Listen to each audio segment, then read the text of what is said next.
Bonjour à tous, avec l'aide de Dieu, le Yom Yom du 12 Sivan. Tout d'abord, le Rabbi nous dit il faut étudier le Chumash du jour, le Ténu du jour, le Tanya du jour. Puis, en ce qui concerne la bénédiction que nous disons avant de manger de la viande, le poisson, du lait, des œufs, du fromage, des champignons et tous les produits analogues qui ne sont pas issus de la terre, bien des boissons, à part le vin, on dit Shehakol Niya Bidvaro, qui veut dire que tout est venu à l'existence par la parole de Dieu.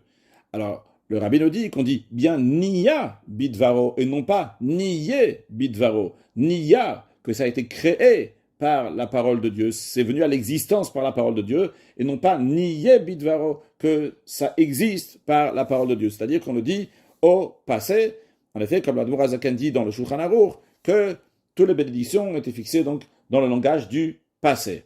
Encore un autre point.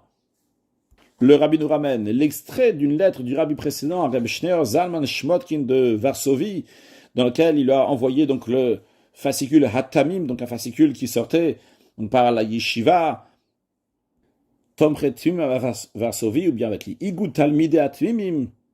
Et le rabbi lui dit, sûrement vous allez avoir des critiques à nous dire sur le fascicule, ce journal-là de Hatamim.